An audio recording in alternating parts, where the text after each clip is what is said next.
I'm Kevin Casey. I'm a professional mixed martial arts fighter. And right now what I'm about to do is issue a warning out to all other competitors. I don't want overs. I just expect them to happen. Fatty's gonna fatty is real. He is terrible!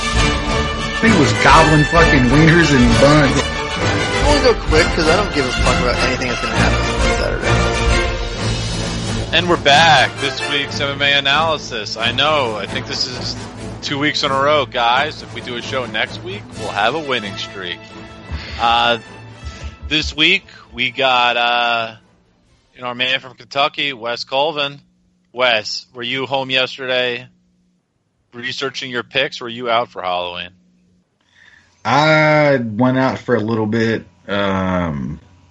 Just kind of went and hung out with my brother and chilled while the wife went and did her thing, and just over watching a little of this baseball tonight. Our boy John that we chatted a little soccer with, big Houston fan. I don't think they've had a title down there since the Dream and when old Mike went to go play baseball. But I told our boy John he's a known Twitter pessimist when it comes to sports teams, kind of like I am. But Twitter. Yeah, he's gonna have to rebrand if Houston pulls it out tonight. But yeah, I hope they do. I think they were up the last time I saw it here. But yeah, looking to ready to talk some fights, man. Go over this card last week. I think we all did pretty well last week. So yeah, it should be fun, man.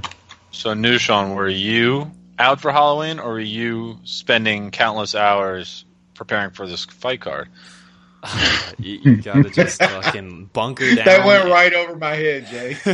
You gotta bunker down and fucking get your priorities straight. You can't have a life. You gotta be about this fight life, you know? All about them bets.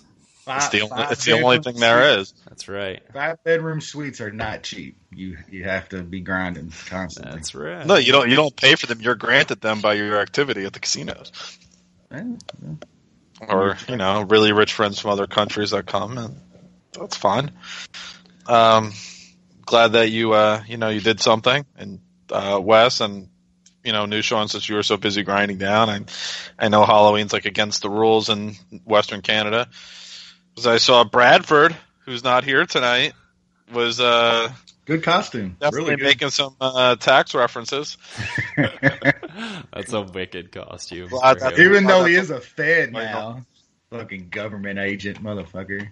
Yeah, what's he doing? Yeah, really good costume. I like that. Brad went all out. That was pretty good. Yeah, he did. That was funny.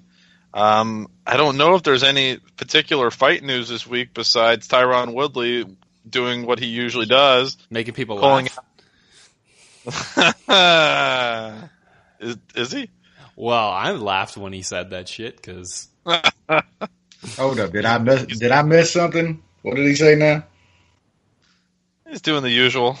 He said he's gonna fucking fight the winner of Bisping and GSP. Oh, yeah, yeah. I did that. That's how much attention I paid to that shit. That was Come on, man. This guy constantly tries to make his name off of somebody else. That's what he's been doing. Like he doesn't want to make a name. He's got a belt, but the dude he's so terrible he doesn't even know how to use it in his favor. You know what I'm saying? Like that's how bad he is, man. He is bad. One of the most boring boringest champs ever. Hey, yay, nay. Gotta be right. That's a fair point. Yep. Literally the last time he was in an entertaining bout was he starched when he won the title, and it's like, I got the title. No, I'm gonna beg, borrow, and steal just to keep my belt, and that's where he's going with this thing. Right or wrong, that's what he's doing. He certainly held the belt for a while, which I guess is commendable to some extent. But he continues to he's trying to force these fights just for a payday. And it's starting to, it's not even starting to get annoying. It really is annoying. Stay in your lane and good things will come to you. But he keeps trying to veer outside of it. So I'm not a fan. Yeah. But No, I mean, I think my favorite Tyron Woodley fight and most exciting fight is when Nate Marquardt went 18 hit combo on him. You know, I mean, that shit was fucking awesome. That's my favorite fucking Tyron Woodley memory. You know what I'm saying? Like, that's your career, bro. That is true. That is true. It's a pretty good fight card on the weekend. Oh, this past weekend? Yeah, like I didn't watch it live because I'm a terrible fight fan and all that shit. But catching up on it was good. Like, I mean, even the decisions were pretty fun for the most part, and there was a decent amount of finishes. It was a good card. When they go to Brazil and shit just gets wild every time for some reason. Yeah, I like the Brazil versus the world thing that they got going. That's always a good angle for enjoyable fights. Let's start with the preliminary fights. Marcelo Gomes debuts in the UFC, 25-year-old heavyweight. Just goes to completely the town on Christian Colombo. Beat him by a rear naked choke first round. And then Davison Figueiredo, the Brazilian, you'll notice a theme here as we go through the majority of this card, defeated American Jared Brooks by split decision, 27-30, 29-28, 29-28. Wes, what'd you think of that scorecard? I think the right guy won. You know, it was a close fight though. I think the right guy won. Then the first fight, I mean, Gomes, they gave him the right guy, right? You know, to debut with. That was a mauler. Yeah, there was they gave the young Brazilians on here some good matchups for sure. I like Jared Brooks though. I think that he's his scrambles and he's got a game that's going to be a problem for a lot of guys. I was still even though he lost a really close fight, and I think the right guy won. I like Jared Brooks. I think he could be pretty good. Nushan, thoughts on those two? I didn't watch the Figueiredo fight, but fucking Christian Colombo is there a F minus? That is correct. Ah, fuck. He retired. He is the only F minus in the heavyweight division currently. He's bad. He's even regressed to a level lower than Georges Daniel and some other really terrible heavyweights. Yeah, he's old, can't take much. It's not good. And I like not good. Decision. You can't have a full head of gray hair and fight competitively. I mean, that doesn't make any sense. To me, that tells you you're old. You are old. And then he goes to retire, but then doesn't. Like we're not even talking like salt and pepper here. We're talking like full on Richard Gere, Richard Gere 2012 hair. And like he's not pagging like Richie Gere. That's this isn't like Pretty Woman Richard Gere where he was like still in that that other phase. No, this is full on, man. This is no. I'm sorry. Somebody told Colombo. If you're an athlete with full gray, if you see a full head of gray, you're done. That's it. And I want to fight anybody with full on gray hair, I will fade. Period. On principle. Somebody told him that you would downgrade him to F minus, so he unretired. He's going to prove you wrong, Jay. He's proving you wrong, Jay. Yeah, I was going to be lenient with him in my grades. I was going to let him retire with the F minus, but now that he's back, he gets minus category. Even Anthony Hamilton beats him. Oosh. Man. Anthony Hamilton's only an F minus currently. Jesus, fucking heavyweights, man. Man, that's what I'm saying. Like, is Greg Hardy going to be a future UFC heavyweight champion? Like, I think he's a future top 10 just by beating him. That's how bad it is. By association? Yeah, why not? I mean, Rico literally walks in at his top 3, top 4 in the fucking entire sport. He transitions over to MMA, and he's like top 3 or 4 in the fucking sport in that division. Like, I think the only guys I would take over him like right now is probably Stipe and Ngannou. I mean, that's probably about it, you know. Well, I mean, Cormier is a heavyweight in my mind still, and he and well, I mean, if fatty. he moves up, Cormier's probably the best heavyweight in the sport, and he's not even fighting in the division. That would be interesting. I would definitely say Daniel Cormier is underrated historically. I think. Oh yeah. As much as I don't like him, I shouldn't even say I don't like him. I don't know what the issue is with Cormier. I mean, is it because he feels like a good old boy? No, he's just a turd, dude. He's a guy that thinks everybody exactly. He's a guy that thinks everybody likes him and he's funny and all this, and he's not. You know what I'm saying? Like that's the last guy you'd want to go hang out with. You know what I'm saying? Doesn't he feel like he's that guy you had class with, and everybody's dicking around in the classroom, and he's the one who tells the teacher? Yep. Absolutely. And you all get the attention because of it. Yep, straight fucking up. That's why you don't. But you're right. I mean, he's the second best light heavyweight of all time, behind John Jones. Like nobody else beats him. He's really fucking good. He's probably the best heavyweight in the sport if he moves back up to heavyweight.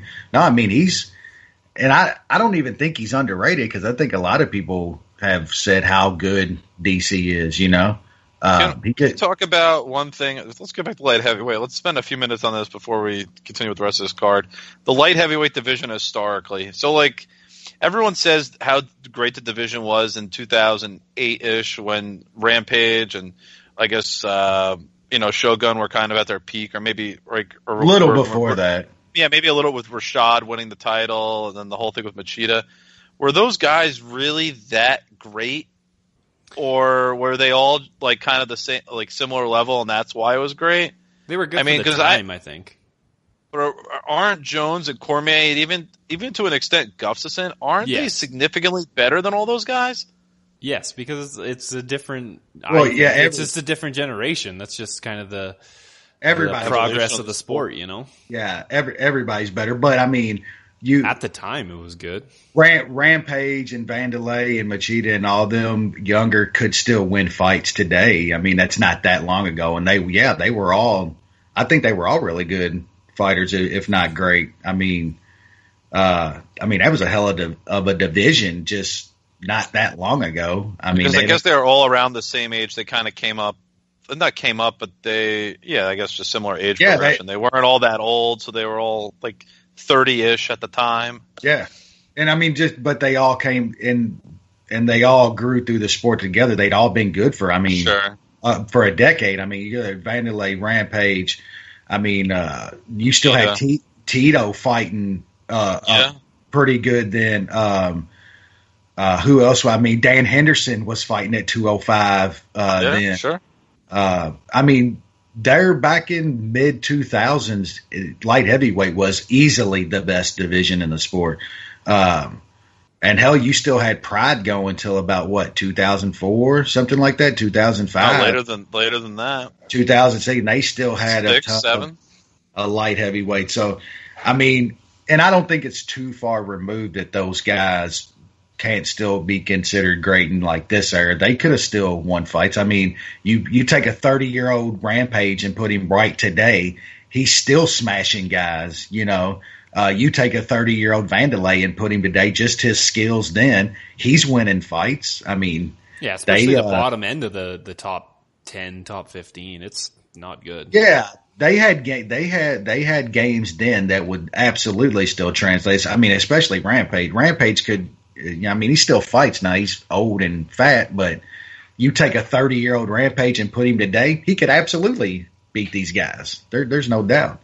But yeah, that division it's nowhere near what it was. And you see guys like even your top 205 today, they're nowhere near as skilled as 145ers, 155ers, the smaller guys. I mean, that watching them fight used to be fun because they were the skilled guys. They were just the best in the sport.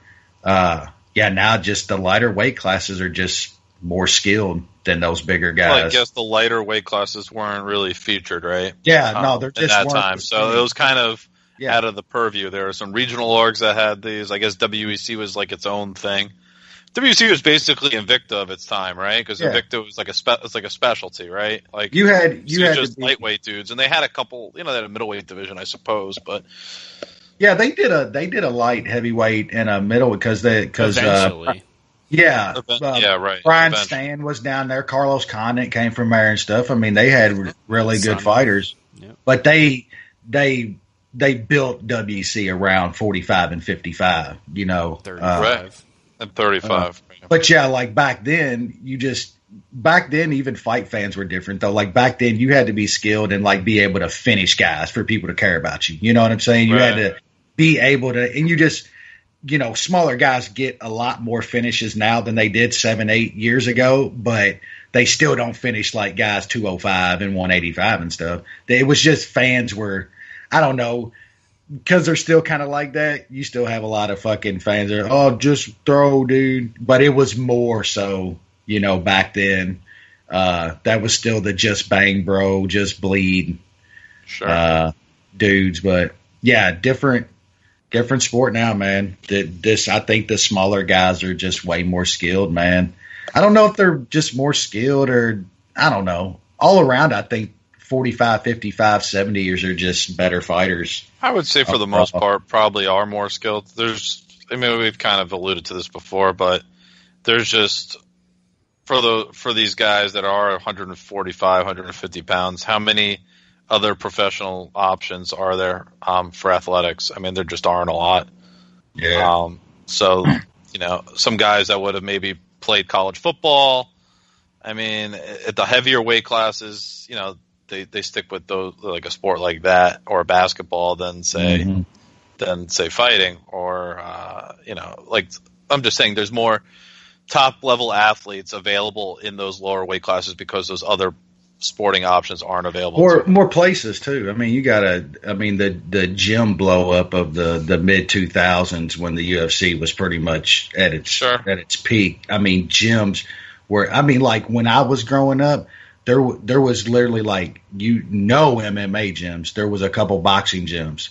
Now, literally, even in Louisville, and it's still not big here, there's like 4 or 5 different MMA gyms here now. I mean, you didn't. Yeah, I see MMA gyms all the time. Yeah, they're where I live. Different. In strip malls, as standalones. I don't see any boxing gyms. Like you realize 10, 15 years, even mid 2000s, like even 45, 55 guys, that's the average size dude, and there's fucking thousands of them walking everywhere. There was nowhere for you to go and train and shit to even learn that shit. No, you're right about that. I think cardio also helps the smaller weight classes, so they don't get tired, so they don't get caught Technique as easy, and that helps them stay alive in those fights. Those are all valid. Their technique stays sharp through like 15 minutes. Like the entire fight is good instead of one round, and then it looks like 2 drunks at a bar that you saw.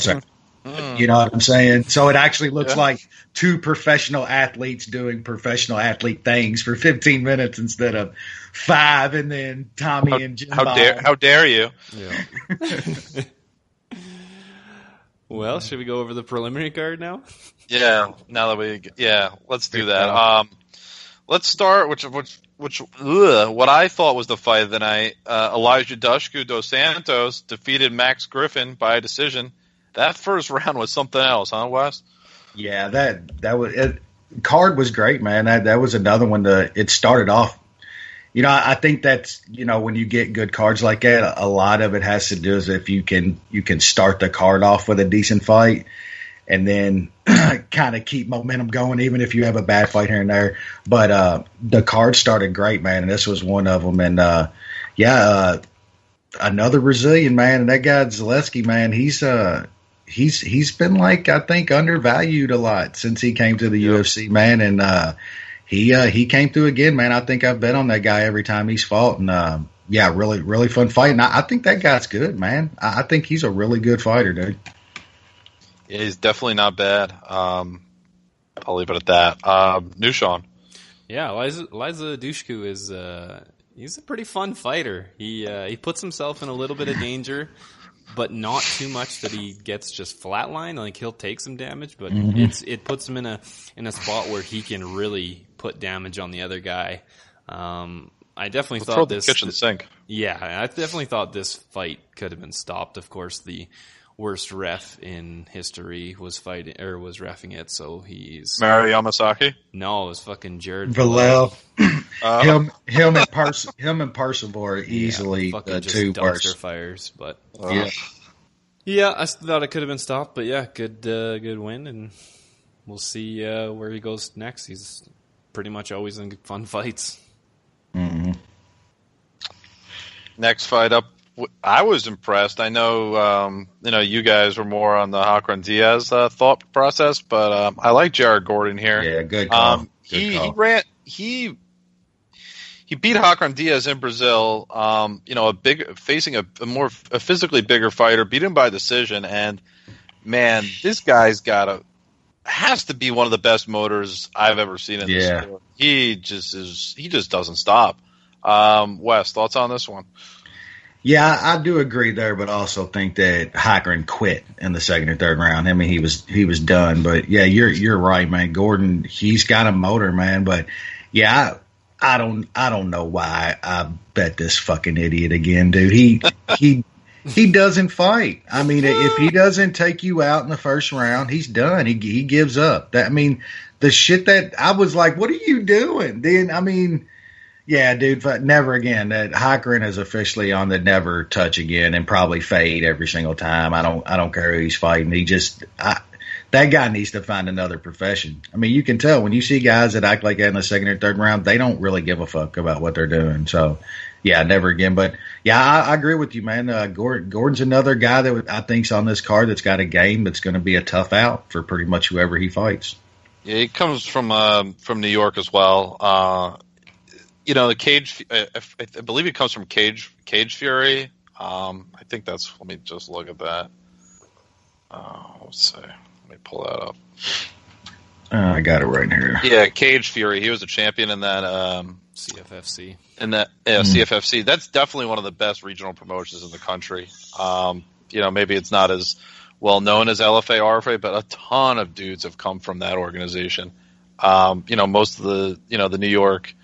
New Jersey, Pennsylvania fighters that have come through the UFC in the last 3-4 years, like a Paul Felder, Aljamain Sterling. Just a couple of examples have come from that org, and they definitely prepare you. The quality is good enough, and I think it shows. Most of those guys have come to the UFC and have had success right away. So definitely an org. If you're looking for some sort of regional MMA to follow, that's definitely a good one to watch because a lot of those guys end up coming over into Bellator and the UFC. Nushan, thoughts on this on Jared Gordon? Yeah, I mean, it was a good win. I don't know. Hakran Diaz is kind of fallen off a cliff. It might be USADA. It might just be that he's fighting. He's kind of just over the hill. I mean, he lost to Swanson, Feely, and now Gordon in a row. Bet the overs in his fights. That's all I can say. He survives. That's about it. You're good. I guess we so. need. Next fight, Antonio Carlos Jr. Shoeface. Shoeface. And he just ran over this Marshman dude. And Marshman is such a marshmallow. He's terrible. We called it easily. That was about the easiest fight to break down there. Yeah, Wes. How easy was this? I mean, Marshman is not good, is he? I mean, he's terrible. And even this fight was the worst matchup possible for him. Like, I don't think there's any other guy that's a worst possible matchup for him. Can't stop a takedown. We said it on the show. Shoeface wants subs. That's what he does. He's one of those BJJ guys that doesn't fuck around with other shit. Gets position, never gives up position until he gets a sub. Him by sub was like even money, which was crazy. And I think Shoeface, man, he's really improved though the past few years, man. He's a tough fight, man, up there in that weight class, man, at 185. I'm kind of curious to see what they do with him next because he definitely needs a step up over a guy like Marshman. But yeah, Shoeface pretty good, dude. New Sean. Yeah, it's pretty damn impressive. Even before he got it to the floor, I thought his striking looked pretty nice for a BJJ guy. I think with some of these younger guys, and the next fight will kind of showcase this as well, their trajectory in their careers isn't going to be a straight line. Shoeface ran into Patrick Cummins. He ran into Dan Kelly. I mean, you look at those are bad losses, but sometimes they just kind of have a little hiccup and then they keep going. I think Shoeface is a damn good fighter, and I think he's going to be pretty close to, like, I don't know, is he ranked right now? I don't think so. I would not be. Well, have the new rankings come out? Let me just take a look at that. I mean, for what they are, I think he's going to be a top 10 fighter. Something. They mean a little bit. It's a way we can discuss them and give it yes. some sort of validity. Let me just look at the latest middleweight rankings. So, Shoeface is not ranked. And you got Bisping and GSP fighting for that belt. John Vellante is ranked. That's fucking light heavyweight. Yeah, but I think Shoeface is a top 10 fighter. I think he's good. He's going to continue getting better, and it's kind of a bad matchup. Yeah, when you look at the top 15 of middleweight, it's actually pretty impressive. Yep. He keeps improving on the stand-up that he showed early, like you said, Sean. He's a really tough matchup. Like, seriously. Yep. And the preliminary main event, Vicente Luque, in a battle of two undefeated guys. These guys were combined 25-0 heading into this battle. No, wrong fight. Luque's lost a bunch. Oh, yeah. I'm thinking of another fight. Sorry. Yeah. Either way, Nico Price is undefeated though. Yeah. He goes 12-0. Vicente Luque knocks him off the undefeated train with a second round Darce choke. Really took over this fight in the second round. Wes, what'd you think of Luque's performance? It was really good. And, I think people grossly overrated Price coming into this fight. I mean, I know he was undefeated. He had a couple of decent wins. Luque was coming off the loss to Leon Edwards, but I mean, we know Leon Edwards is pretty damn decent. I was surprised that Luque got down to the price he ended up being. I think he was like minus 125 or something like that. I just didn't understand the Nico hype here. I think he's decent, but the improvement Luque has made since coming off that tough season is just incredible. I mean, he got beat up a couple times on that season and has came off that show and has had some huge wins. I mean, he's beaten Bilal and I thought that was a great win. The Edwards was a little setback, but I mean, he didn't like not show up in that fight or anything. I like Luque. I think he can be pretty decent. His record doesn't do him justice. He had a lot of losses early. But yeah, man, he's improved a lot, and I think Nico's going to be okay, man. But people they really overrated him. Like everybody and their mother was taking that dog money on him, and it was wrong. New Sean, how good do you think Luque can be? I think he can be pretty damn good. Definitely I think he can be a ranked fighter for sure. He's probably in that, 12 to 15 range. Welterweight's pretty tough. He's got some good guys in it. But, Luque was who I was talking about. He lost his first fight in the UFC against Graves and then ran off 3 straight with a pretty impressive win against Muhammad, and then stepped up against Edwards. Edwards is pretty tough and lost that. But holy shit, his striking looked very, very well, and he's got some pretty legit BJJ. He's another dangerous guy. If he keeps excelling at that striking and he has the BJJ to fall back on, he can be a tough fight for a lot of fighters. Yeah, he certainly can. I'm not sure what I think of him yet. Like he seems to be a little Jekyll and Hyde. One fight he looks really awesome, and then the next fight is piss poor. He definitely needs to develop a sense of consistency for me to really have full confidence in him. But there's no denying that he had a really good night.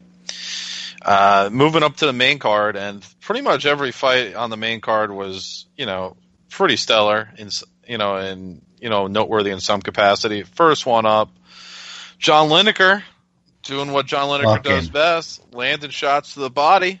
Decision victory over Marlon Vera. I gotta say though, Marlon Vera is significantly better than I thought he was, and certainly overexceeded so far in his MMA career. Wes, did you think the same? Yeah, I will give Vera props, man. He's definitely improved a lot, and I know Lineker is always going to be like the shorter guy in fights, but man, Vera is massive at 135. He is huge, man, and to stand in there 3 rounds with Johnny fucking Lineker is no joke, man. So you got to give him props, but yeah, I mean, what can you say about Lineker that ain't been said, man? That dude is one of the most fun fighters to watch on the planet. I tweeted as the fight was going, it's like there's just no way that you don't fight Lineker and you're not pissing blood after the fight. Like, does anybody work the body like Lineker does? Nope. I mean, it's got to be few, but yeah, just fun fighter to watch, man. And I want to see him. I don't know, man. He's right there. I know he didn't. I think it was Benavidez, right? Did he get the Benavidez fight or? Oh no, it was TJ. Yeah, it was TJ. Yes. He wasn't really close in that fight, man. I just don't know if he's ever going to be technical enough and stuff to compete with TJ and Cody and them. It's fun to watch. I just don't know if he can tighten that shit up and still be himself and be good to compete with those guys. But he can always catch them, man. So I'm curious to see who they give him next. It's got to be one of the top 2 or 3 guys. So we'll see. You, Sean. I bet Lineker by decision at like plus 190. I expected Vera, he's a tough guy to get in there. He did quite a bit better than just staying in there. He looked fucking pretty good in that third after just eating so many body shots that would have either crumpled people or tremendously slowed them down. He was still pretty fresh, so that was good to see. And yeah, Lineker's awesome to watch. He just gives no fucks, and now he's throwing spinning shit, so gotta love adding that to the repertoire. Yeah. But props to Marlon Vera for staying in there and doing pretty decent. Next bout up, consensus bet winner, Thiago Santos. 1 second left in the round, gets the referee to step in. KO's Jack Hermanson. Wes, you must have been a pretty happy camper about this one. Yeah, it's just another bet on the card, man. I had an incredible night. I think the only bet I lost was the Heikern bet. But yeah, I mean, we got this pretty much on the show, and man, Thiago Santos is a fucking monster, dude. Like, there's not many at 185 that has the power that dude does. He's a scary, scary dude. We'll see who he gets next, but I mean, he's not in any bad fights. The only blip he has is the Spicely loss, and I believe I read something that he was coming on, had some kind of injury or something in that fight anyway that wasn't out. But besides that, and besides that, I mean, he puts on a show, man. I'm curious to see what they do with him next, but I mean, I don't think Santos is far off from being an actual contender, man. I mean, he's very skilled and has that knockout power. I mean, he's a tough out for pretty much anybody. So, yeah, I'm curious to see where they go next with him. But yeah, that was a pretty easy hit for the consensus. Yes, it was. New Sean, thoughts on this one? Yeah, Santos is always going to, struggle against the wrestlers. There's not much you can do about that. But if you are going to strike with him and you aren't like a very good, like, top 5 striker in the division, it's going to be a bad night for you. Because holy shit, this guy throws scary, scary stuff. Whether it's he throws heat, he throws more than heat. It's insane. He just so much power, and he has a killer instinct. That is a scary dude. And if they keep matching him up against guys that'll strike with him, he's gonna keep on putting on a show. I agree. Francisco Trinaldo, another Brazilian. Again, like I said, Brazilians had a pretty good night up until the end. Beat up Jimmy Miller. And, a bout that was relatively close in the first round. And then the guy that he's like Yoel Romero. I mean, he ages. He must be drinking out of the same fountain. Just kind of took over later on. Wes, did you see it that way as well? Yeah, I mean, Jim Miller is 34 and Trinaldo is 39 or 45 or whatever the fuck they are. Yeah, whatever he is. But, man, I mean, Miller's got to be 70 in fight years. I don't know what you do with him. Pretty impressive that he I think he broke the record for most fights in the UFC Saturday night. So, I mean, that's incredible. But, I mean, it's like when you got a name like Miller, you just can't give him scrubs and stuff, top 25 guys. I mean, he's got to fight decent fighters, and I don't think he can beat guys in the top 15, top 10 anymore. He's about worse, man. But there's just not much to say about Trinaldo. I mean, they're just going to throw him on Brazilian cards down there and stuff. I mean, he's almost 40 and shit, man. There ain't much else he's going to do in this sport. This was a pretty inconsequential fight, honestly, but it was fun. Nushan, would you like to see them fast track Master Ndubu before he retires? I don't think so. I think that guy, you just put him in fun fights. I mean, he's learning new tricks at the ripe old age of like 73. You know, he lost the first round and then won the last 2. Like, imagine saying that like 5-6 fights ago, where he was just win the first 2 and pray to hold on. But he's actually got some cardio now. It also helps that he was going against Jim Miller, who was pretty much a corpse late in the second, start of the third round. So that does help. Gotta love me some Grandpa Trinaldo, man. Yeah. Grandpa up.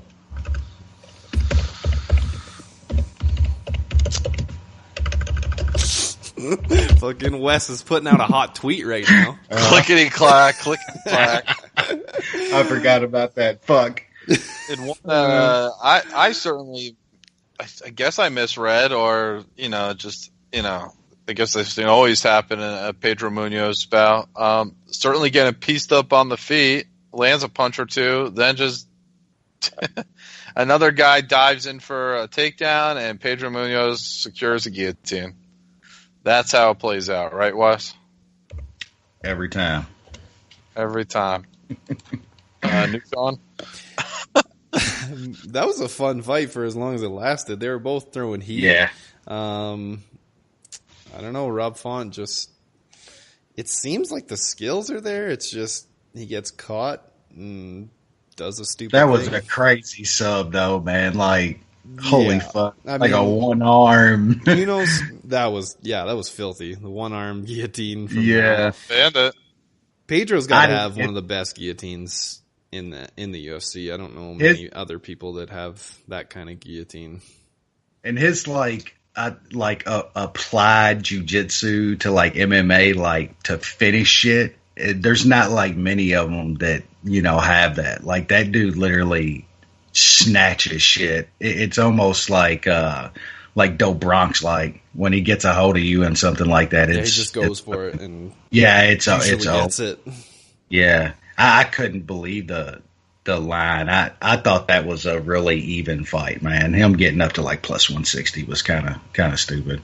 But that's another dog, man. I had a hell of a night. That was another one. It was crazy. Yeah. Let's move up. Co-main event. Definitely some controversy in this bout, but not during the fight, just simply after it. Damian Maia cuts Colby Covington early in the fight. Pretty competitive round one, and then he's basically dead, and Colby takes over. And he wins, and then he basically calls out all the Brazilians, and pretty much lucky he's even alive today. So, Colby Covington wins a decision. Wes, is this guy as good as he thinks he is? Well, first off, our boy Sean, friend and ex-host of the analysis here, probably like had his asshole as puckered as any asshole that's been on this planet. But yeah, good all in push on Colby, but man, this dude got completely pieced up in the first round by 40-year-old Damian Maia.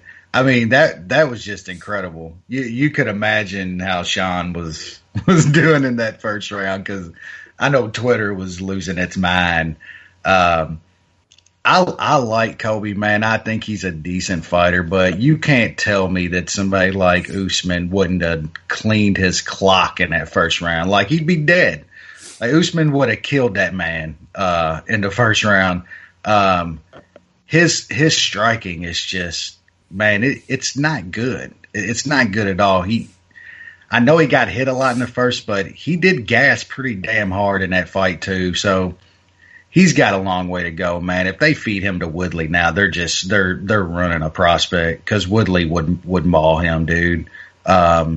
His wrestling game is outstanding, of course, man. But there's guys that's going to be able to, to keep this up and box with him. He's in a lot of trouble, and that's why I said that night that Usman's light years ahead of him right now, man, because Usman's striking is just incredible now. I mean, he went toe-to-toe with Warley. I don't think it's close, man, but we'll see. As far as the, Colby shot, I don't get it. I don't think he's some kind of great trash talker. He's just throwing out dumb shit, hoping it sticks, in my opinion.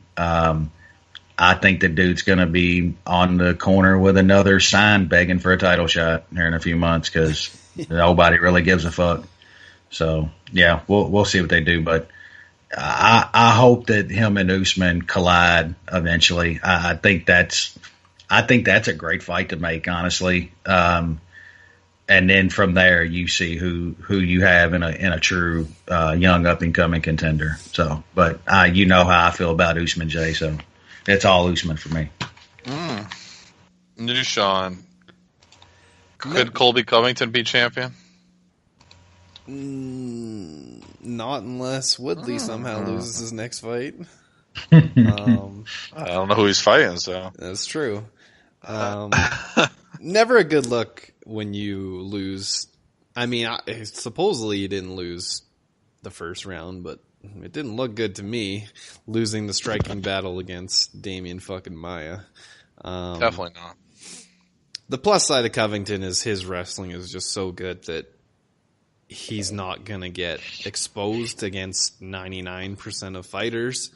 But you got a guy like Woodley or a guy like Usman who can stuff that takedown, make him work, and then keep him on the feet. He's going to get lit up because that striking is not where it needs to be yet. Yeah, kind of a sad day for Damian Maia. Back-to-back kind of bad losses. Not much to go. I don't know where he goes from here, but he had a pretty damn good career for just a jiu-jitsu guy. He had a run over the past couple years that's as good as anybody could imagine. Yeah, even his run to get a shot against Silva was a good run. I mean, he tapped out Chael. He had a couple good runs. It's a pretty good career. Yeah, definitely. Mad respect to. Yeah, mad respect to my. Yeah, no doubt. He got battered in this bout, though. That he did. Yeah. It's not. He's got to start thinking about it. Speaking of. Speaking of needing to think about it, main event.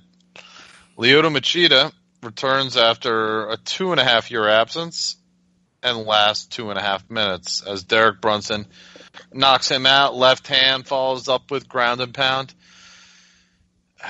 Maybe we'll touch on this a little bit on the fight card we're going to be previewing on this show. But does it ever turn out well? Other than when Dominic Cruz took out Takeya Mizugaki, does it ever turn out good coming back from like a 2-year plus absence? Not when you're old. Wes? Yeah, Wes. And not even like just old, but you're coming back off of a PED suspension, you know. And then a brutal knockouts before that. Yeah, and then getting massively smashed. I don't understand how this was even hard to call this fight. Even though in the first round, and I'm even tweeting like before, I was like, the only way Brunson loses this fight is if he runs forward with his fucking face out like he did against Whitaker. And then what's he doing in like the first minute of the fight? He fucking starts running and lunging at Machida. I'm like, fuck, he's gonna do it, ain't he? He's gonna get knocked out. And then you saw Brunson kind of tighten up and get his shit together, and it just wasn't long after that.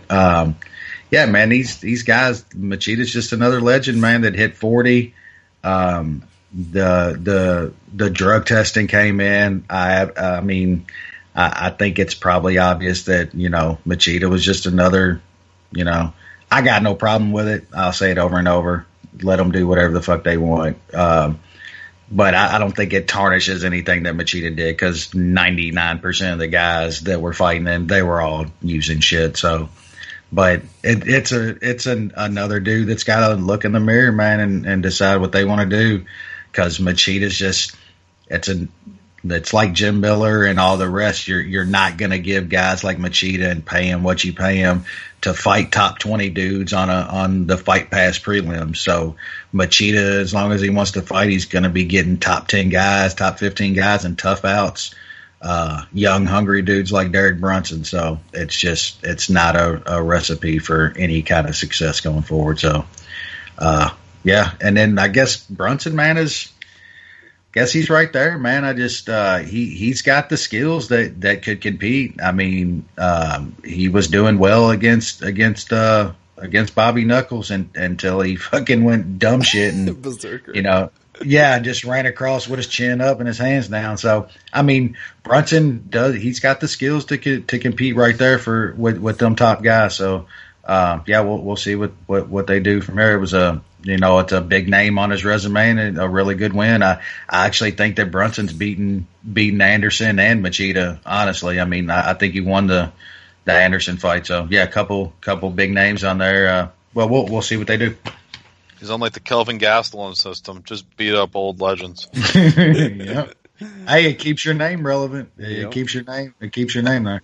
I get that. Nah, that's definitely true. New Sean, anything to add here, or should we move on to the main card? I mean, Machida didn't look too bad, but the problem with Machida is his game relies on reflexes and stuff like that, and when you get old, those slow down, and add that to a chin that's degrading pretty hard. It's not good. He hit Brunson with a couple good shots, but unless you one punch somebody, you're gonna stay in there, and then you got to risk it. And he got caught, and it was over. Sad, because he was a fun guy to watch. He had a pretty good run, had some highlights. He was a different cat. Yeah, and he was just different. It was a fun guy to watch. But this is the new age. I'll never forget. I'll never forget Machida dead in Shogun. Like I'll never forget that one. You know, Machida was just different, man. He was a different cat. Randy's tooth out of his face. Yeah, that. But then you also, you know, when John Jones chokes him unconscious, you know, drops him. He's got some fights, man. It's always going to be memorable. That's for sure. Yep. Yes, it is. Yes, it is. All right. UFC 217 live from the Madison Square Gardens. Good card. Up in Biggest Jay's arena in the world, so they tell me. I've been there. I mean, a lot of shit's happened there. Definitely wouldn't call it the best arena in the world, but that's best history. Best history in the world of an arena. Got to be close. Yeah, it's got to be close. Got to be close. Definitely in this country. Sorry, New Sean. I meant the United States. I don't know what's happened at the Bell Center. I mean, nothing's happened at Toronto Maple Leaf Gardens. So yeah, I know it's glorious. I love it. Fuck Toronto. Not much has happened at the Saddle Dome or any of those other places you guys got up there. Anyway, first fight up, we got Faris Zahabi's brother, Eamon, taking on a Brazilian, Ricardo Ramos. Wes, we'll start with you. Thoughts on this fantastic opening fight? Yeah, man. Honestly, this is one that I haven't got to dive too much into, so I don't really have a strong opinion on this one. I would think you got to go with the Brazilian here, just his experience in the cage and his level of competition is just way different. But I just haven't seen enough of Zahabi outside of his one fight to really make any kind of bet in this fight. But my pick would probably be Ramos and Talmaster, and that's it for me in this fight. New Sean, any thoughts here? I'm going to guess you're going to tell me you like the over. No, I haven't even looked at the over. The over's minus 130. That doesn't seem juicy enough for me. I like to play minus like 180 overs.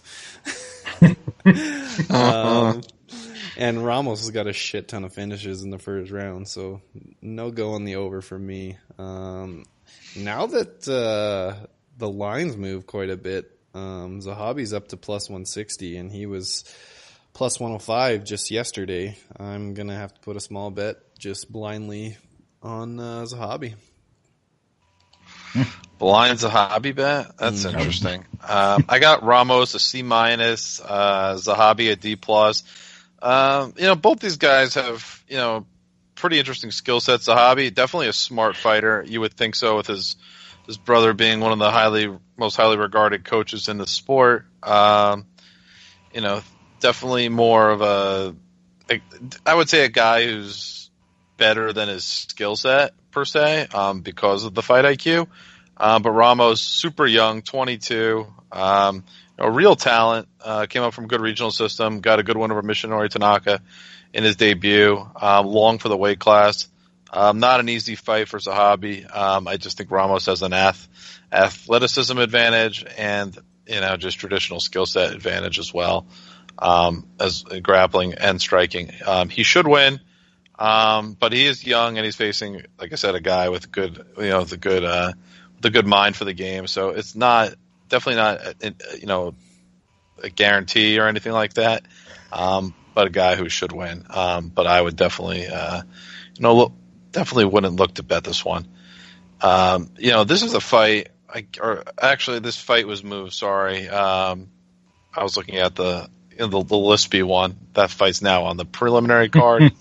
Next fight up, we got our boy, Cute Labia is back. What do you think of that, guys? The Cute Labia facing a debutant from Poland, Mikel.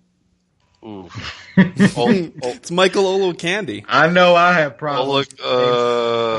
Shit, I don't know how to say my name. Wes, I think you have an angle on this one, maybe?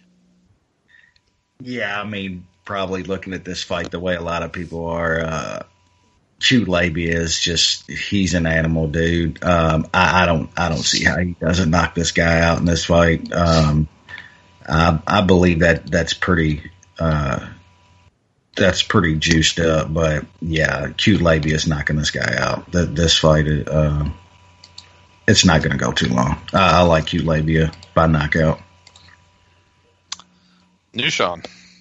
Michael Olowokandi goes from being one of the bigger NBA draft busts to fighting on Fight Pass. It's quite the jump. And now he's going to fight old Cute Labia. Olowokandi, his nickname is Lord. And that's just not going to happen. We know who the Lord is. We know a few lords. We know a few lords. And the Lord that is in MMA is not this dude. So he's going to get knocked out. Cute Labia by TKO is only like minus 118. That's probably a good one. He's going to probably kill this dude. It's what now? It's minus 118. Oh, okay. Yeah, I'm putting that in right now. I thought it was minus 180. Oh, what is the price? Minus 118 for the finish? Yeah. Oh, inside the distance. You know what? I might have to bet that right now. Yeah, I am too. I'm putting it in right now. Should we put a little gander? Should we consensus that for a TKO? Well, let me. Oh no, it's minus 190. What am I smoking? Yeah, yeah, that's what I'm saying. Where did I see looked minus at this earlier? Well, I'll tell you this. That's disappointing. I got Cute Labia at D+, and Olowokandi, the Candyman. Let's call him the Candyman, a D-. From the footage I saw, I watched a few of his fights that were available. This guy has atrocious striking defense. I mean, really atrocious. He's even been knocked down a few fights. Level of competition is relatively poor. Every single fight he's had has been in Eastern Europe. Now he's coming over to the United States for his first bout, and he's facing a physically strong light heavyweight who is super aggressive. He's going to push forward, and he throws hard. I think this guy. You know, maybe down the line, he could have had enough to stick in the UFC, but he's coming over too early. He's a young fighter. I don't really see why he's being pushed into I don't know why they signed him so early. I don't think he's ready. And I think he's going to get beat up, and I think he's going to get finished by a superior fighter. Cute Labia is pretty young in his own right, but just his level of competition and ability at this point, strength really specifically, just levels above. I think he runs over him, and he gets a finish. Yeah, anyway. I'll have to parlay that with something for sure. The knockout? Yeah. Yeah, I agree. I think that's a winner. Next fight up, Alexei Oleinik's back. Facing up against one of my favorite heavyweights, Curtis Blades. Wes, thoughts on this one? Yeah, I can't see him getting another Ezekiel on Blades here. I like Blades a lot too, man. It's good. I think me and you talked after the Ngannou fight that these guys will probably see each other again because they're two really, really good young fighters. They're young, yeah. Yeah, in this division. And just thinking Ngannou was just he was a little bit more advanced at that time. But I've been impressed with Blades ever since. He's shown you that he's way more than just that wrestling too. His striking has improved fucking tons. So I don't really think this fight's too close, honestly. He's not going to get caught in some dumbass choke. You should keep it standing. Yeah, I know Blades. He jumped up real high there for a little bit and then came back down to, I want to say around minus 340, but when he dropped back down, I got him in a parlay with a couple other people on the card. So I think he's like minus 400 or something now, which is, pretty high, but I don't see him losing this fight whatsoever. He should be double that. So yeah, Blades all day for me in this fight. Nushan. Got to go with titties. I grabbed old Curtis Blades at the opener of minus 230. I was lucky enough to grab that. That's crazy. Yeah, that's insane. I think it was low because kind of people were more down on him because of his not great win over Omi Lanchuk. The thing about Omi Lanchuk is he is tough to look good against. He actually only has one loss in where he's been finished, which was a sub. Like, he's never been KO'd. So it's a tough guy to look good against. I think Blades is gonna definitely step up here and smash the old man. He's not gonna get Ezekiel'd. Oleinik's got some crazy wins out of his ass, but this is where it ends. The old man's gonna feel real old after Titties puts it on him for a round or two. 66 fights. Yeah. I mean, it's starting to catch He's up. 40. It's going to be a bad night. Yeah. I agree. I got Oleinik. Where are my grades? C- for Oleinik, C for Blades, teetering on C+. Blades is only 26 years old, I believe. Really, he's got a huge wrestling advantage if he wants to go there, but he really shouldn't, because that's how Oleinik's, has won. He's got that bizarro, Ezekiel choke that he seems to catch people in.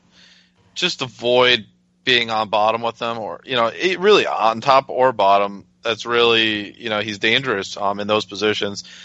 Blades has a clear path to win here. He moves much better on the feet. He's got a good chin. He can box. He can push Oleinik against the cage. He's shown he could fight for 15 minutes. This is what he has to do. But it is a clear path to victory. And one he should get. The line is pretty steep just because of how Oleinik kind of wins fights. I mean, you got to be a little, nervous and hesitant. But this is a fight Blades should win. And you have to like the fact that there's a clear path to victory.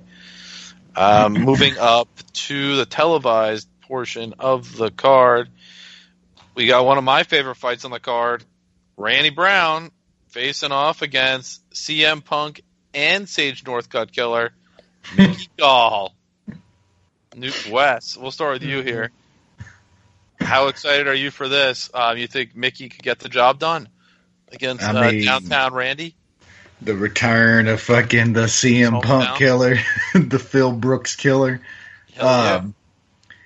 Man, I could understand, people, cause pretty much everybody I've seen is fading Mickey in this spot. They say he hasn't fought nobody. He's, he's not, I don't know. Most teams say he's just not even a real fighter and shit. And I don't get that.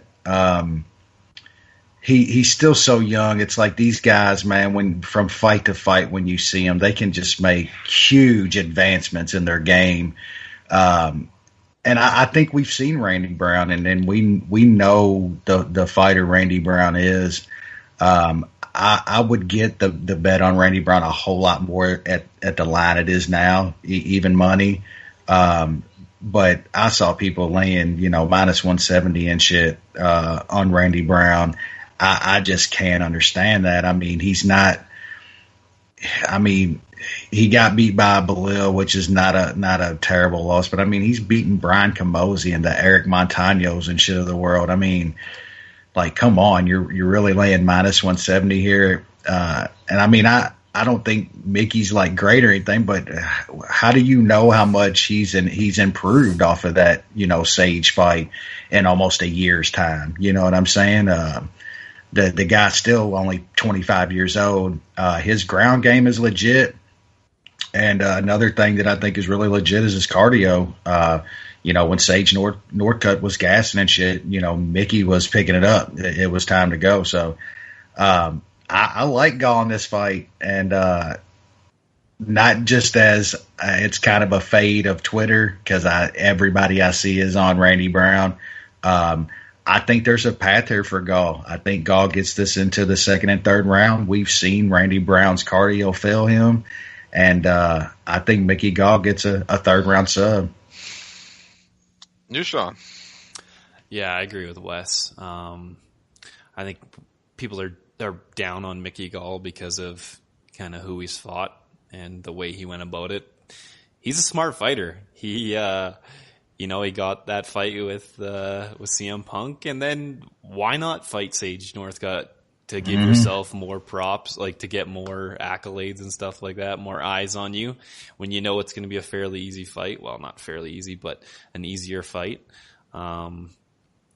I've never really been too impressed by Randy Brown. I sprinkled on Eric Montano when they fought just because of how high that line was, and Montano was doing pretty good in that fight until Brown took over in the third. Brown also has a loss to Graves by submission. I think that's kind of how it goes. I think Mickey Gall might get him even in the second. His ground game is legit. He might only have 4 fights in MMA, but his ground game is legit.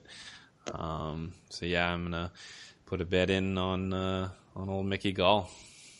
Yeah, another thing too is like you can talk about the comp that Sage and CM Punk was, but those were like huge spots. Like those were spotlight pressure fights. You're talking about the Golden Boy, and then a very, very well known popular guy in CM Punk. So ran through them. Yeah, no, he did not. The moment did not get to Mickey Gall in those spots. So that's a very good thing to see from a 24-year-old. Yeah, I got Randy Brown D+, Mickey Gall C-. Both these guys are really long for the weight class, so the size is fairly competitive. Both each of these fighters tend to have a reach advantage when they fight. So, like I said, both used to being long for the weight class, but they fight totally different ways. Randy Brown's a striker, pretty much no ground game. Certainly not a threat on the mat. While Gall, we haven't seen much of his striking, but he's very persistent on the ground. Neither of these guys is tremendously experienced. I guess Brown's a little older and has had a few more fights, but they're both relatively green. And those kind of battles, I tend to favor the grappler. I like Mickey Gall here to win. I think he can certainly get Randy Brown to the mat, and if he does, I think he's got a really good chance to submit him. Brown has not shown that he's really capable of doing well, with grapplers. He's taken down by Eric Montano, like as Nushan was saying. And, he's been taken down in other fights. He's really going to be susceptible to the submission in this bout. And we really don't know, how Mickey Gall is going to do in a prolonged standing exchange. I guess there is a little bit of a worry there. But you have to think at some point Gall's going to be able to get this fight to the ground. He's shown it in his previous bouts, and when he does, he's aggressive, going for finishes, and he's capable. So I think he gets the win here and does so by sub, and continues his winning streak. He's a super confident fighter, and that can kind of push young, especially when they're young. That can certainly push young guys, more so than a technical skill set. And I believe Mickey Gall is our 5dimes.eu consensus bet of the card. Nushan, can you confirm the number, please? We are betting Mickey. It's basically a fade, is what it is. It's a Twitter fade. Those seem to work, and we are taking Mickey Gall at -120. -120, Mickey Gall money line. 5dimes.eu. Mickey, you're so fine. Bet of the week. All right. That was exciting. We got a bunch of more fights to break down. I'll try to keep this one quick because, quite frankly, I might take a nap through it, even though it's between top 10 fighters.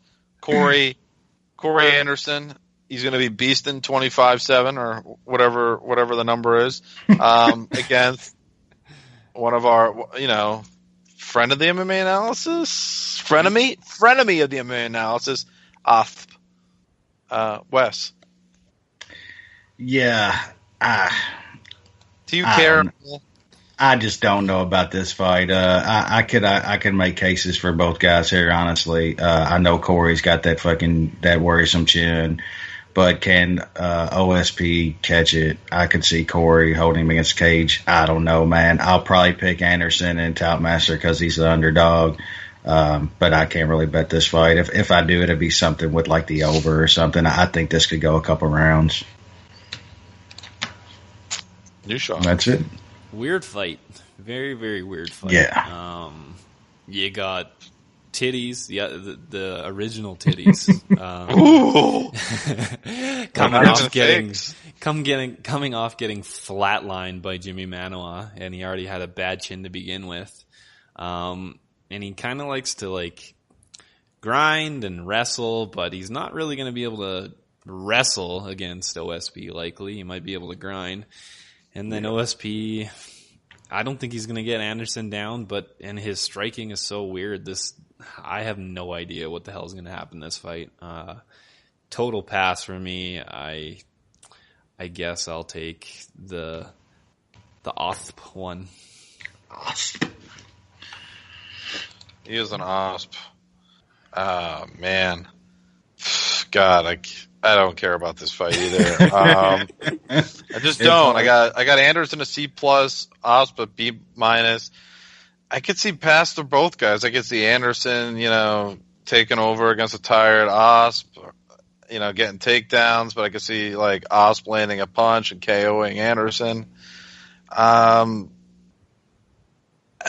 Yeah, I mean, there's just too many paths to victory here that it becomes unpredictable, and quite frankly, that's the last thing I want to do as a bettor, is participate. So for me, it's a pass. I'll take Oscar because I think his skill level overall is higher, but yeah, I'm out.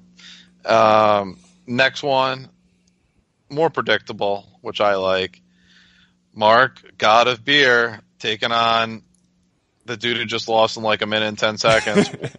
Minute 5, Jay. Sorry. Get it right. What the fuck? I got a little, sorry, I tried to give him a few extra seconds of survival. No, put that on his resume. I'll start with you, Sean. What do you think of this one? Fucking Walt Harris just gets paid twice in like 3 weeks.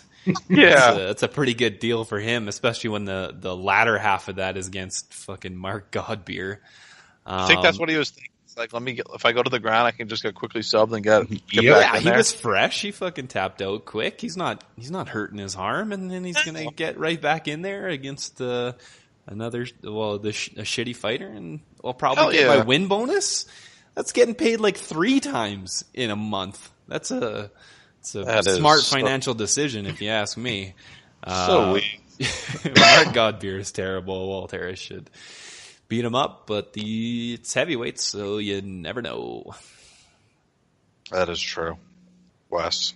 Yeah, I'm still. How is Walt Harris minus 400 against anybody? Yeah. That's crazy to me. He should win, man. Godbeer's terrible, but it's getting towards the end of Toutmaster, so I'll probably take a shot on Godbeer and Toutmaster. But yeah, you can't put no real money on this fight. He really is terrible. I got Godbeer an F. Walt Harris is a D+. He's just so much more dynamic on the feet than Godbeer. Godbeer can punch, okay, but Harris's movement, he can land kicks. Movement is a huge part of this, and athleticism is another. Walt Harris really should win this bout. But you're right, though. You're like, how can you ever be that confident in Walt Harris? So that could be like a danger zone. You really want to bet this, don't you? Like, you're like, yeah. Minus 400 for Walt Harris, just crazy in general. But this is a fight he should win pretty convincingly. All right. Next fight, I think we're going to spend a few minutes talking about this one. I like it. Lightweight, top 15 bout. Joe Daddy Duffy taking on Twitter bros faves, Jamie the Executioner Vic. I'll start with you, Wes. What do you think here? Yeah, this is it's a pretty interesting fight. I think that Duffy is definitely the far more technical guy here. I think everybody knows his boxing is legit. Vic poses problems to people, though, man. That length can't be understated, man. And he's really tightened his striking up over the last couple of years as well. I think this just plays out as Duffy kind of controlling his distance. If he can stay in and out on Vic, I think he can piece Vic up on the feet. The line's getting up there though. We had a conversation with HQ, that Vic's price gets up there, man. It's a close fight to where, plus 200 and shit like that kind of makes you start thinking. But I got Duffy at a little lower price. The minus 140 he opened it, I missed, but I would have definitely took that straight up. I think I got it at like minus 170 or something in a parlay. It's a close fight, but it's one I think Duffy can win. I don't think he's too much worried about if this does hit the ground a little bit and he's in Vic's guard for a little bit of time. I think Duffy can fight those subs off that Vic catches a lot of people with. Just the more technical striker, in my opinion, and I think if he has the right game plan, he wins a decision here. Here's Sean. It should be a fun fight. I like Duffy in this. I did grab the over at minus 140. I thought that was a bit low. Yeah. I just noticed it's 1.5. Oh, what? The total? Yeah. I mean, that doesn't surprise me. Duffy has a shit ton of first-round finishes. Yeah, I guess we did see in the get UFC, starched by. In the UFC, he has 3. I mean, you got to look at competition there. And Vic's got a bunch of first-round finishes too, so it could happen early. Vic definitely has that length that does cause some guys issues, but Joe Duffy is a pretty good boxer when it comes to MMA, and he also has good jiu-jitsu. James Vick has that tall man defense, and it's been tagged before. Case in point, the flatlining of Dariush that Dariush put on him. Yep. Vic did bounce back nicely, which is good to see after getting flatlined like that. Duffy's been kind of set up good after kind of getting beat pretty good by Poirier. They gave him a big step up, and then they kind of gave him some easier fights. This is a bit of a nicer little step up, but I think he's going to excel. He's a good fighter. And anytime I can fade a guy who's friends with a rapist, you got to do it. Yeah, that's almost a rule in life, right? I mean, yeah, that's what I do. So I will be hoping that Joe Duffy knocks Vic the fuck out. I got Joe Duffy a B, James Vick a C+. On the feet, I just see a really big advantage for Joe Duffy. Vic keeps his head so upright, and Duffy's such a good boxer. I just think he's going to piece him up, whether it's a jab, whether some sort of combinations. I think that's really the big difference in this bout. I don't think we see this fight on the ground, and I think Duffy really just kind of manhandles him on the feet, kind of like what we saw from Beneil Dariush. I think there's just a significant gap in striking caliber, and Duffy knocks him out. I think it's pretty simple, pretty straightforward, and a victory for Joe Duffy. I haven't bet it yet, but I'll be looking at Joe Duffy in a couple different ways, including the KO. To the main card, and I'm looking forward to this one. The big rig and the big restaurant fail, Johnny Hendricks. Jesus Christ. Taking on one of our favorite Brazilians, Paulo Little Drunk. Wes, you looking forward to this one? Yeah, Johnny, don't get high on your own supply, bro. Usually run you. Yeah, my opinion, Johnny's done, man. You talk about a guy that the drug testing hit hard, I believe, and then add to the fact that he and just stakes. He just does. He doesn't care like a lot of guys do, man. He does. He's not this sport now. If you want to be that champ and hold that belt and get there, it's a 365-day-a-year job. You don't gain 70 pounds by going to the steakhouse when you're not fighting. But besides that, he's hit that wall. Little Drunk is going to be massive compared to him in this fight. I mean, the size difference is going to be incredible here. I think Johnny gets wrecked, man. I think Little Drunk puts him up against the cage and works him over. I'll be betting Little Drunk by KO or inside the distance. I don't think this is too close here. I think Johnny's completely done. There's probably some truth to that. New Sean. These fighters that go late in their career to Jackson Winkeljohn thinking that they're going to revive their career, they damn near, I can't think of one really that has. If you go as a young fighter, I think Jackson Winkeljohn can do some really, really good things for you, but expecting Hendricks to resurrect his career. Did you see what he said today? He's like, give me another year at Jackson's and I'll be fighting for that title. It's like, no, come on now. You're going to get knocked the fuck out by some dude that was barely fighting out of the jungle like a couple of years ago or a couple of months ago.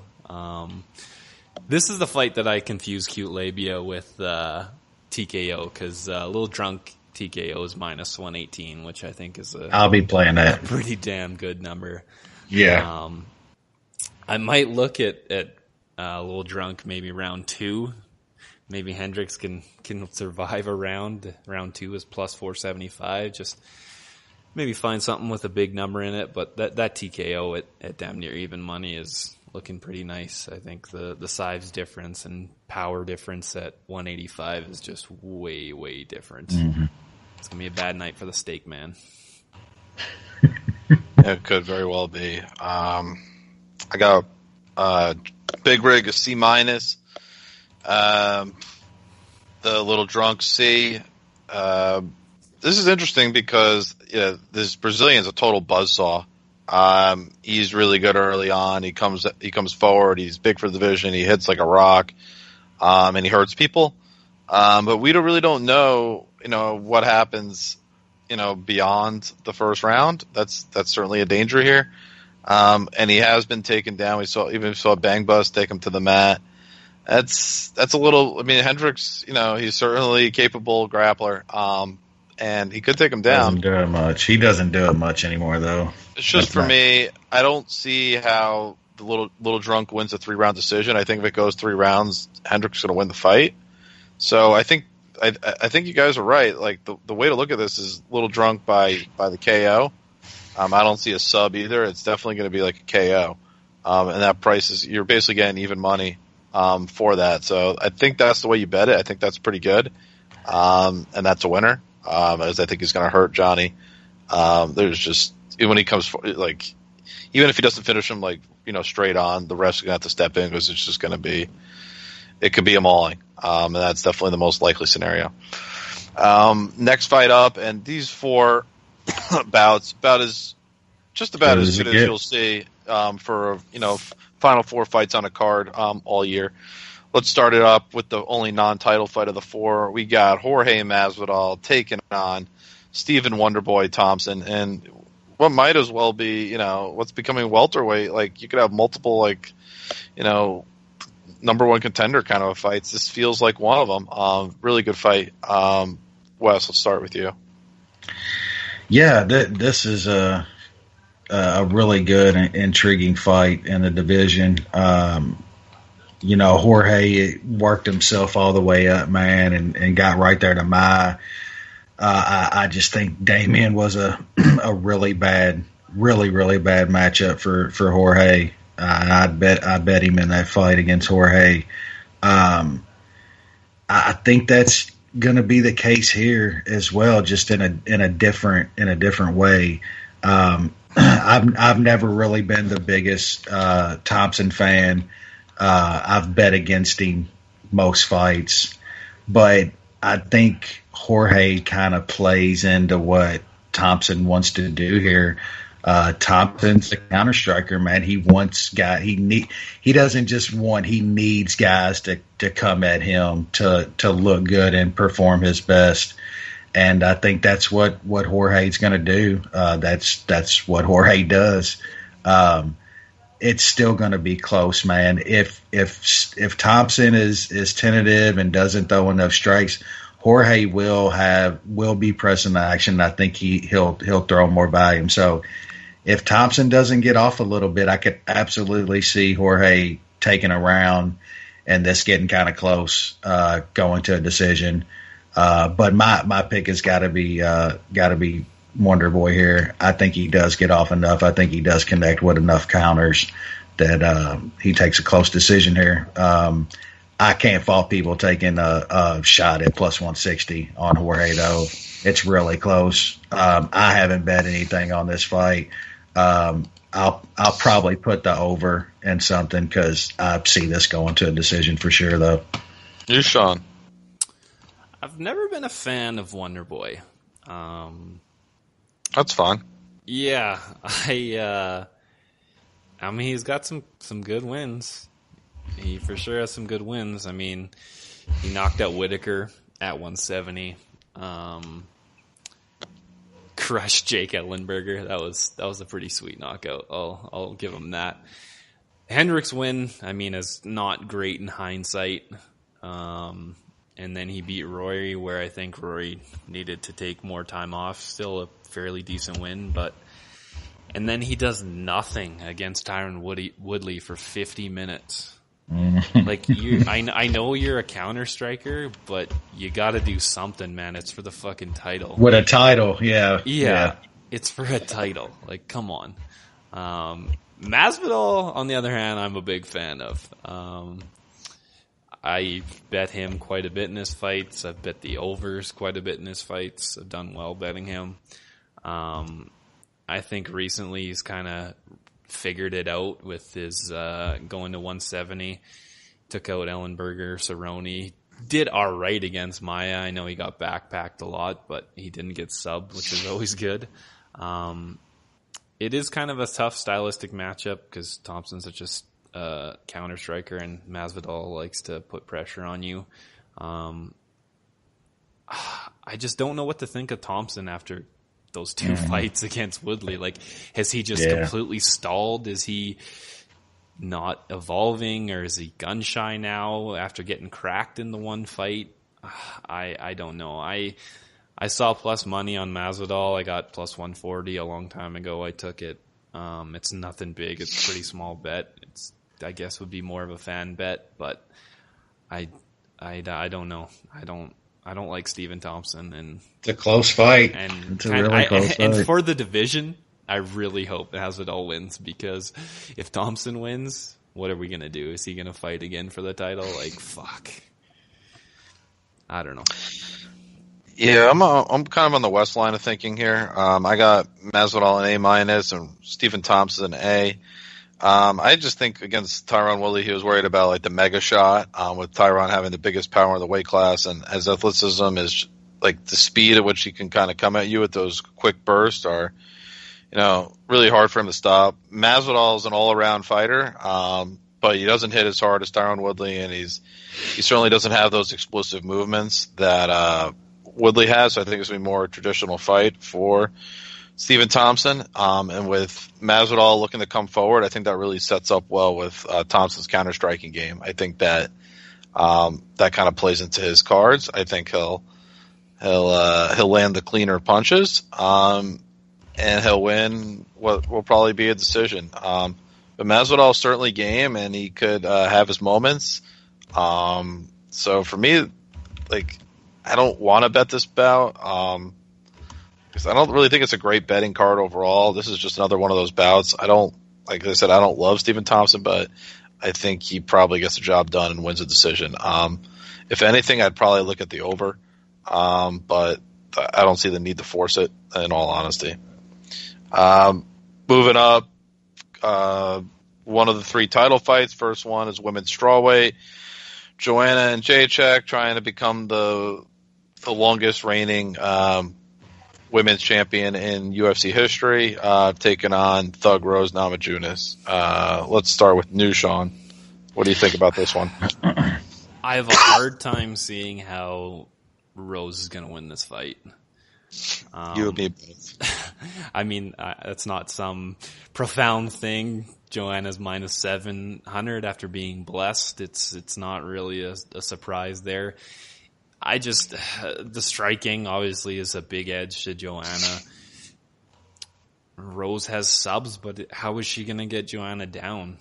Like, she's going to have to pull some flying arm bar or some wild shit, and I just don't see it happening. Joanna's probably going to win another decision, and people will complain, but what can you do? She's going to win. I don't know why they complain. Oh, there's people that don't like her. Even though she's cool, awesome to watch. She's as intense as any fighter I've seen. Intense. She talks shit. She'd not give a fuck. She seems like she's fan friendly. I'm a hater of most women's MMA, and I don't complain about her. She's got good technique. Yeah, she doesn't have finishing power, but she's also a 115-pound woman. Don't have big expectations. I'd like to see her. The chicks that she smashed and how they look after is beautiful to see. Wes. Yeah, I mean, you can say what you want about most women's MMA, but if you can't appreciate watching JJ, I don't know, because it ain't like she can't straight knock girls out all the time, but she tries to maul chicks until she can stop them. It's awesome to watch. This fight isn't close. I don't see how there's any way that Rose wins this fight. I mean, even if it gets to the ground a little bit, I mean, JJ's fine there. She can get back up. We've seen that. I mean, if Claudia can't sub her, I mean, or you just get her to the ground and win a fight. If Andrade can't, do that, there's no way Rose is doing that. This fight ain't even close. I got JJ in a parlay. She dropped back down to, I want to say, around 400 or something yesterday or the day before. Then I'm putting the points handicap and some stuff too. That this isn't going to be close. Yeah, I got A++ for Jacek, B+ for Namajunas. I mean, the reality is Rose was outstruck by Karolina Kowalkiewicz, and Joanna's, in my opinion, a better version of Karolina from a striking perspective. But the same kind of idea, like super volume heavy, throws a combination, mainly punches though. It's what it is. It's a ton of volume, continues to push forward. And she combines that with, really good takedown defense. It's kind of like a little bit of an Aldo thing. That's kind of the way she approaches it, and it's effective. Rose doesn't have anywhere near the striking volume. Sure, she's long for the weight class, which definitely creates some issues for other fighters. But I mean, I don't see her getting this fight to the ground unless she lands some stunning head kick like she did against Waterson. But that would be pretty unlikely. And otherwise, she's going to get outstruck on the feet, and I think eventually beat up as and Jacek really takes over. Maybe second round. I think it could get ugly. Could even potentially be a finish. In the later rounds, wouldn't be a complete shock.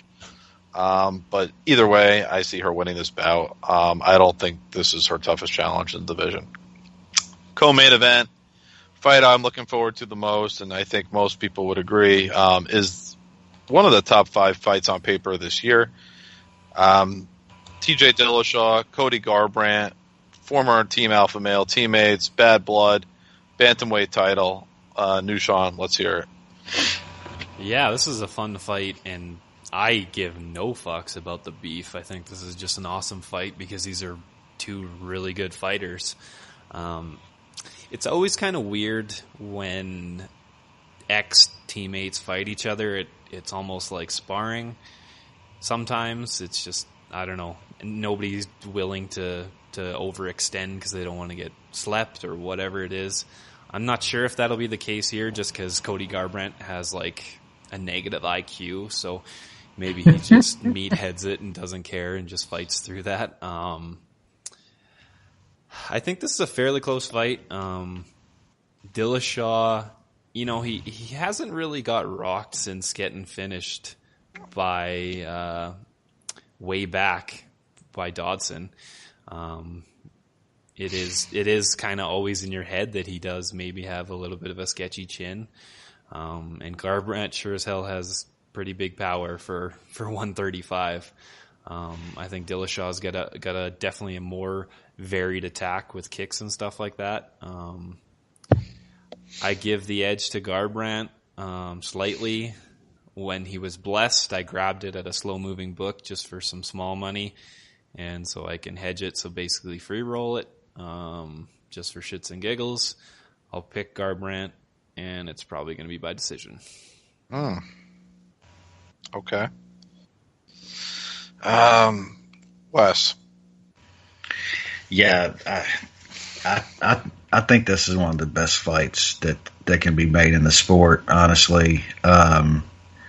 I was a little slow to bless Garbrandt myself, but you can't not be impressed about that performance against Dom.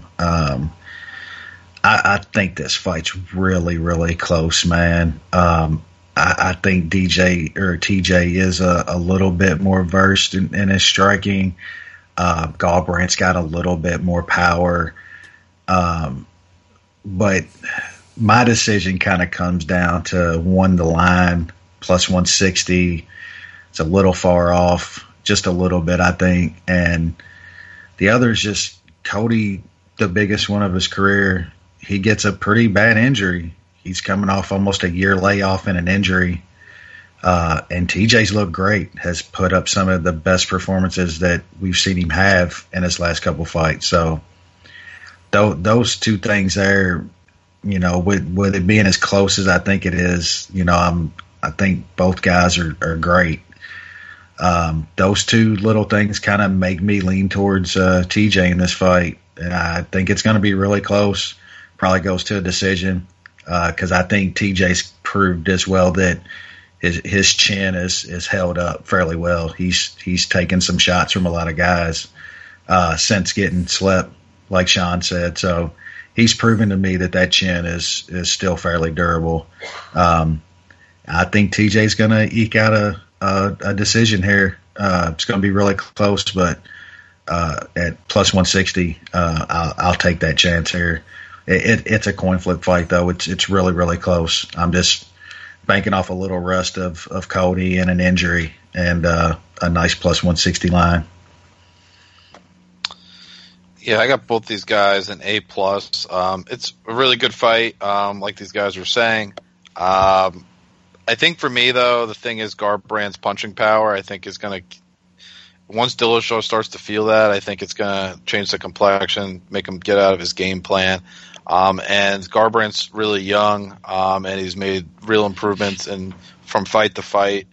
I think his movement is also a factor here. As much as TJ wants to, kind of try to piece up Garbrandt, I think, that Garbrandt, cockiness and then punching power, I think is going to be play an advantage. It might start out close, first round, maybe even first two rounds, but then once Garbrandt starts to, wear on Dillashaw with the punching power, I think he'll take over, kind of like what we saw in the Dominic Cruz fight, and he'll get the victory. I don't think it's a blowout, but I think he gets the job done. I kind of wanted, or kind of need, I should say, under minus 145 to play Garbrandt. My target number is minus 140. It's a minus 185, so that's out of my range. If it comes down, I'll be looking to play it. I do like, I don't hate, it's minus one, I think minus 140 as well for the decision, or fight goes to decision. I kind of like that. Don't love it, but of the numbers currently on the board, that's my favorite line. Main event time. I personally don't want to spend a lot of time talking about this, but I'm sure some folks are interested in our thoughts. Michael Bisping taking on 4-year absence George St. Pierre. I'll start with Wes. Thoughts on this one? Yeah, my main thought about the whole thing is how a belt's tied up and all this bullshit. But and that I'm still shocked that we was in Vegas and didn't get to watch Dan Henderson finish off Michael Bisping in that goddamn fight. But besides that, it's pretty short for me. Bisping is good. I don't like Bisping. I've never liked that motherfucker, but he's a good fighter, man. I think he's proven that he's going to be the bigger man in this fight. George St. Pierre is literally coming off over a 4-year fucking layoff, man. Going to be the smaller guy here. I don't know how you pick George here. I mean, I guess it's possible. Anything's possible, but I mean, Bisping's not going to get spam takedown by George at this point. I just can't see that happening. Bisping's takedown defense is really, really good. So yeah, Bisping, and I bet him when he was even money. So yeah, Bisping for me here. New Sean. Yeah, fuck this fight. I'm boycotting, breaking this down. Fuck the UFC. Fuck Bisping and fuck GSP. And that's coming from a GSP fan. I mean, a Canadian? Yeah, pretty much. Fucking holding up this division, not allowing me to see Bisping get fucking murdered. Fuck this fight. My grade on Bisping is an A-. I don't have a grade on George St. Pierre because, quite frankly, I don't know how you grade somebody. I don't know how you grade somebody. Yeah, you can't. Back from a 4-year layoff. I don't get it. The sport isn't even the same. I'll say this about this. There's a few things. One is Bisping is physically, I think, the biggest fighter that George St. Pierre has ever fought. I guess Nick Diaz would pretty physically big as well. Comparison, but Bisping's, I think, even bigger. A legitimate middleweight. That's got to be a real concern for GSP. I mean, size difference. And then, of course, the layoff. I mean, it just never really ends well, other than like Dominic Cruz against Takeya Mizugaki. But we're talking about a real talent gap. We just saw with Leo Machida, came off 2.5-year layoff and got smoked by Derek Brunson. It just never really ends well. I think it stayed on the feet for a decent amount. St. Pierre could definitely score a few takedowns in this bout. I wouldn't be shocked, just because he's been so good historically in that regard. But man, this is not going to be easy for him because Bisping's game, totally game. He throws at volume. He's got a lot of variety in his striking. Could be interesting. And then the size advantage. I mean, I really think that plays a part here. The punching power. I don't think St. Pierre could really hurt Bisping on the feet. I mean, he could land his jab and, consistently land the punch, but he's not going to be able to put him on the ground with those kind of punches. I mean, at least I don't think so. And then just Bisping stayed active. I mean, he hasn't fought, I guess it's close to a year now, or just over a year, but still, all those years, GSP's been out of it. I mean, it just never ends well. I don't know how anyone can really honestly put their money. How could anyone honestly put their money on a fighter returning after 4 years in the cage? He's favored.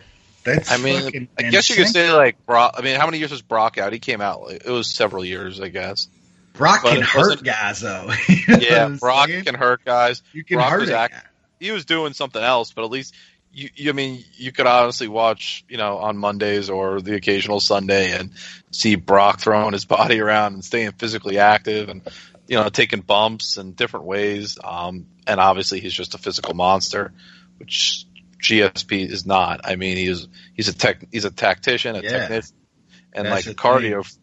And how much does GSP really want this, though? You say he really don't want to return to the sport, the concussions, and now he's back. Oddly, it's odd.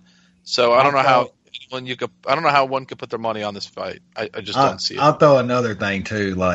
George was always the loudest will about the PED testing and shit in the sport, and I just find it very, very hard to believe that he got out, and started talking about that shit, right as all that shit started coming.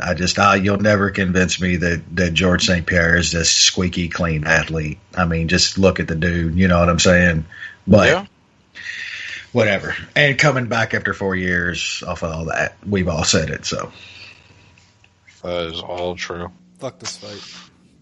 Hey.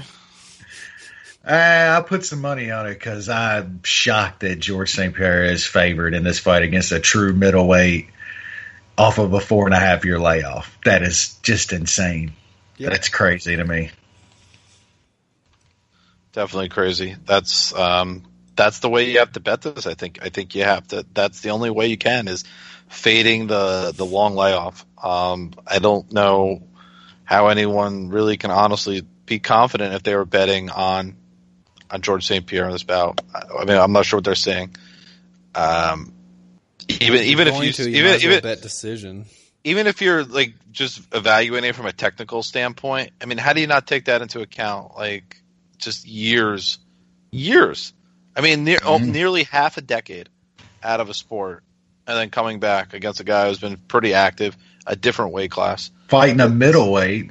Yeah, different weight class against a guy who's certainly fought high caliber opponents. I mean, his last maybe win was, fight was suspect, but this guy has fought Anderson Silva, fought Luke Rockhold multiple times. There's a laundry list of opponents that he's faced. Even before that, Tim Kennedy, several. I mean, certain ones he won, some that he lost, but he shows up, and he's going to show up here. He's in great physical shape as well. I had someone literally message me, saying looks like Bisping's in the best shape of his career. Obviously he's motivated. He wants to make the money from this bout. This is his first, this isn't his first pay-per-view per se. I mean, he certainly main evented a few, but this is his really biggest fight. Yeah, this is his Super Bowl, absolutely. Right? I mean, yeah, absolutely. The Anderson Silva fight definitely meant a lot to him, but that was like a Fight Pass card. But this is the biggest fight of his career. I mean, for GSP, okay. I mean, he's fought a bunch of these. Yeah. All the intangibles go to Michael Bisping in this bout. But I guess we'll see. I mean, would it completely shock me if GSP scores like a takedown every round and beats him like Tim Kennedy did? No. But that's it. On the knowledge that I have, I mean, I certainly like the tendencies and the momentum and all that outside of the cage stuff goes to Michael Bisping. Yeah, I have a really hard time seeing a guy like you said that just uses a feeler jab and tries to spam takedowns and use top control to grind out decisions. If it was somebody like a Dan Henderson or an Anderson Silva that had that one blow dynamic power and shit that could end a fight, it's a different story off of a layoff like that. Like you said with Brock, he can have a layoff, but he's still a guy that could put you to sleep with a blow. GSP's not that guy. That just takes everything out of the equation for me. I think this is going to probably be a pretty easy fight for Michael Bisping. And then he's going to retire, and we don't get to see him get fucking murdered by Bobby Knuckles. He's not going to fight Robert Whittaker. I guarantee you that. He ain't fighting Robert Whittaker. That'll be a difficult fight for him. Yeah. That's putting it mildly. Anyway, I think that's the show we got this week. Some good breakdowns. Exciting weekend on tap. I mean, there's Bellator Friday. They're going to Penn State, and they're bringing the Penn State Roadshow. There's going to be some maulings on Thursday. We're calling it World Series still? Well, PFL. Who cares? It's World Series Friday. Who gives a fuck? They're doing it on a Thursday? They're just streaming it, eh? It's not even on TV. On Thursday? Where the hell is this thing? There's going to be like 12 people watching that. Well, that's like 7 more than normal. Exactly. Yeah, they don't have a TV deal anymore or something, and they're just straight streaming this one online for free. Just kill that shit already. Ass card. Bring over Palmer and the other couple guys you got and just end that shit. Are you sure? Oh, there it is. PFL about 22 hours from now. Tashi Palace. Oh man, where is it? Looking it up. It's in Washington D.C. at the Washington Hilton. What the hell? There you go. Watch it. What is that, a hotel? There's so many fights on. Is it in a hotel ballroom? Like, come on. Hell yeah. Jesus. That's the third biggest org in the world. Wow. I guess the Palmer-Seiler fight really should be the main event. Yep. They have a heavyweight main event. I don't even know who this guy, that Blagoy Ivanov, is fighting. No, He's nobody fighting for does. the belt, though. 11 and 1. Let's take a gander who he's fought. He's 38 years old. Jesus Christ. Yeah, that's a prospect for you. Oh, he killed Osalt in his last fight. Okay. Well, at least he beat somebody. Oh, man. Oh, man is right. Yeah. Anyway. Mike Kyle back on this and shit. Come I guess on. we got literally a full weekend of MMA ahead. That's exciting. Brace yourself. Brace yourself indeed. And with that, to all a good night.